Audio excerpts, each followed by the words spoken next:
Today we are going to explain the action sci-fi movie called Jumper. David Rice is a teenager living a normal life in a small town.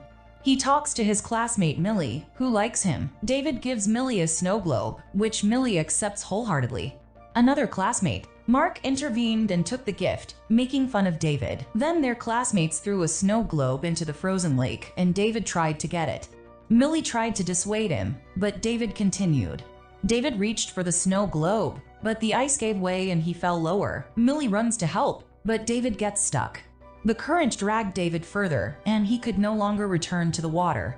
Suddenly, he finds himself in the middle of a public library. David is completely disoriented, completely confused and shocked, but tries to get out of the library without arousing suspicion. David came home and his father, William, noticed that he was late. David lives alone with his father because his mother abandoned him when he was a child.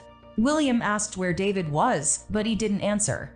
William got angry and chased David to his room. David locked his room, but William tried to force himself to enter. Once William breaks in, David disappears and reappears in the library.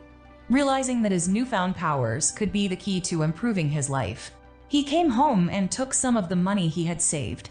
He decided to move to a big city to start David's new life, and then tried to learn more about his powers by training in the park to see if he could better control his power. He flips through a travel magazine, sees various tourist attractions around the world, and tries to teleport to those places. He saw the Empire State Building and remembered being with his mother Mary. The things in his room suddenly shattered, and he teleported to the Empire State Building. David then realizes that he can only teleport to places where he has been without money, and David decides to use his powers to steal money from the bank. He went to the bank and asked to use the restroom, and as he walked he caught a glimpse of the inside of the bank vault. That night, David teleported to the vault and took as much money as he could. He made several trips, filling his bag every time he returned. The next day, an investigation into the bank robbery began. Roland Cox appears and informs the bank manager that he works for the government. He then requested all CCTV footage and the names of everyone who had entered the bank in the last month. Roland noted that the bank vault was never opened, and authorities do not know how the robbery was carried out. Roland seems to know who can teleport, and suggests that the theft may have been committed many years ago. While David now lives in a penthouse in downtown New York, David lives in abundance. He has everything he needs, and he does whatever he wants. His apartment is filled with photos around the world, and he even has a secret room with different countries' currencies, which David then teleports to a London pub and discovers a beautiful woman. He unceremoniously teleports to her and another man. Griffin sees him teleport. He spent the night with a girl, and the next day he went to Fiji to ride big waves. He then traveled to Egypt where he dined on the Sphinx in the tropical jungle, when the man teleported and tried to escape. He teleports into the desert but has a cable tied to him, preventing him from leaving. He got stuck in a tree, tangled in wires. Roland appeared and walked ahead of him. The teleporter asked Roland why he did this to him, and Roland told him that anyone who could teleport was abominable and should be eliminated. He then stabbed the man, killing him. Roland then received a call about a robbery that had taken place a few years earlier, and David returned to his New York apartment to find Roland there. Roland informs David that he is investigating a bank robbery, that he is not from the police department. David told Roland to leave, but instead, Roland took a baton and electrocuted David. David tried to teleport, but barely walked a few meters. Roland ran up, electrocuted David again, and threw him off the windowsill. Roland then fired at the cable and hit David with the club. Roland pressed his club to the floor, holding David in place, so he couldn't teleport too far. Desperate to escape, David teleports to a hidden room in the wall and manages to cut the cable. David disappeared with several bags of money and reappeared in his father's old room. William heard David's arrival and rushed to him. William begged David to stay, telling David that he wasn't sure if he was losing his mind because of his son's disappearance. David then told William that he was not crazy, but quickly disappeared. The next day, David looks for Millie and finds that she works at a local bar. He then meets Mark, his former bully on campus, and they get into an argument.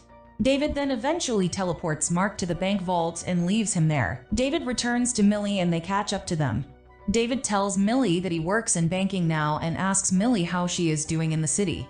Millie said she still dreamed of traveling the world, and David invited her to join him on a trip to Rome. Millie was overjoyed to hear the news and told David that she would like to go with him. A few hours later, David and Millie were in Rome, on their way to the Colosseum. Meanwhile, Roland pretends to work for the CIA in order to find Mark at the police station. He asks him what happened at the bank, and Roland finds out about Millie and learns that she has just arrived in Rome. David and Millie are in the apartment talking about their lives and how they are going to get through the last few days. Later, David and Millie then became romantic and shared an intimate moment, kissing passionately.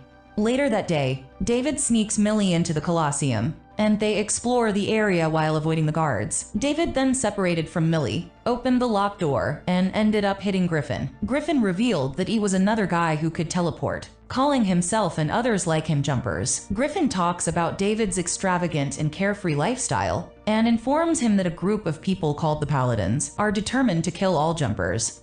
As he explained, a couple of Paladins appeared. The Paladins came up and drew their clubs, and a fight ensued.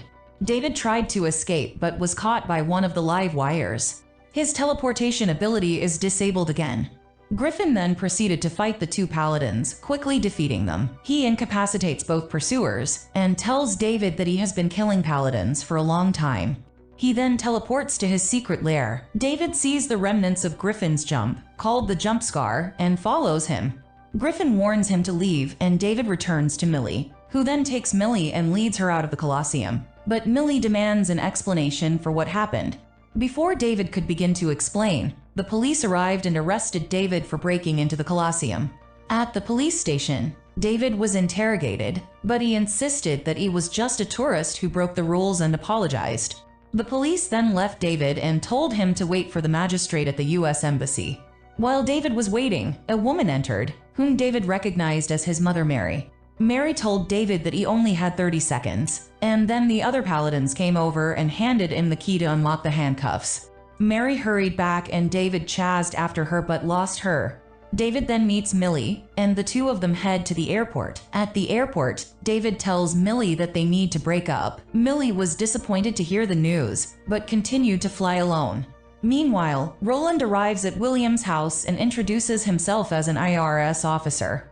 Roland asked David, but William was unwelcome and uncooperative. William told Roland that he had not seen David for 8 years. He also mentioned how Maria left him and David when David was 5 years old. William asks Roland to leave, come to Griffin's hideout, and sees Griffin's walls covered in photos and information about Paladins from all over the world. David asked Griffin to explain why the Paladins killed the Jumper, and Griffin explained that the war had been going on since the Dark Ages. According to Griffin, Paladins are religious fanatics who believe that the power of teleportation should belong only to God. He then told David that Paladin would kill anyone without hesitation, just to face David. Realizing that his father and Millie might be in trouble, David teleports to William and finds him unconscious on the floor. He took them to the hospital, where medical workers rush to help William. David returns to Griffin's hideout to get more information on Roland, as he intends to kill him. Griffin said it was useless because he had been following Roland for more than 10 years. Every time they met, Griffin had more and more scars. David offered to help capture Roland, but Griffin refused him.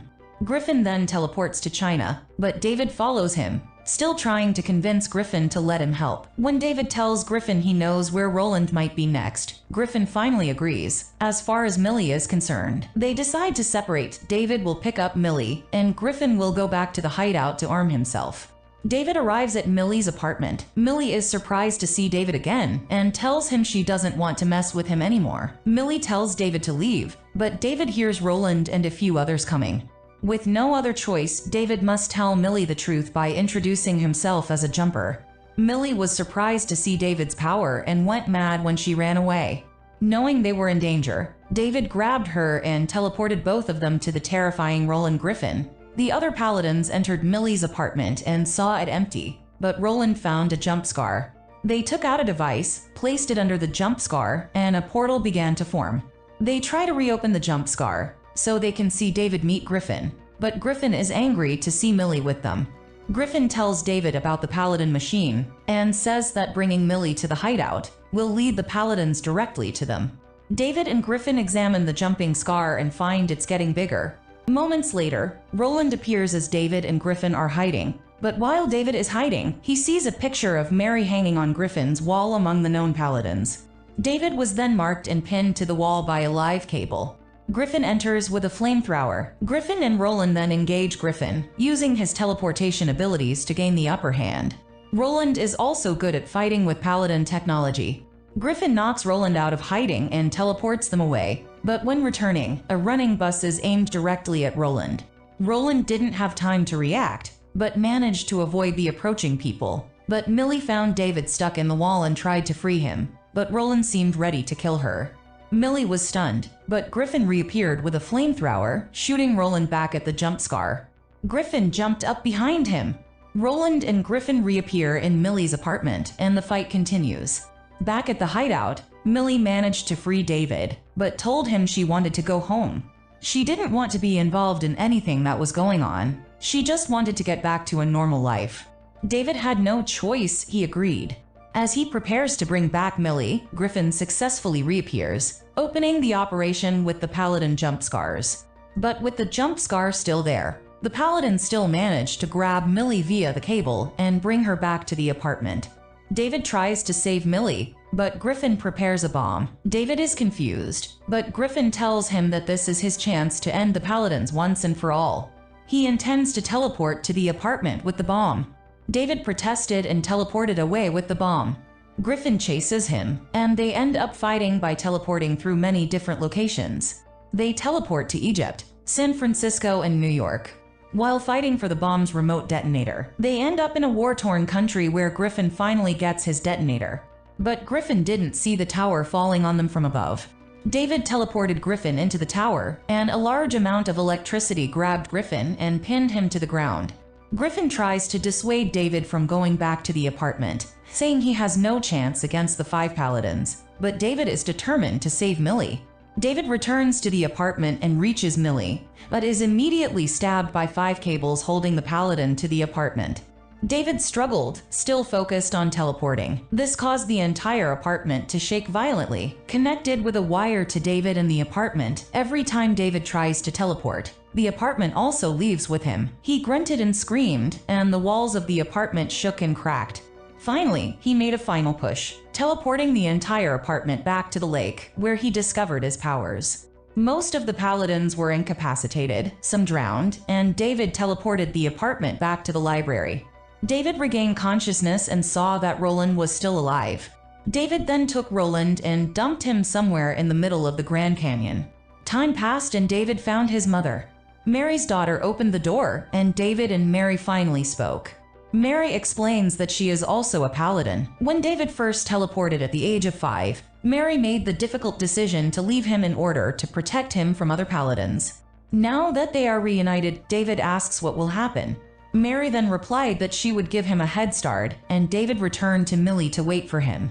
They held hands, smiled at each other, and walked away.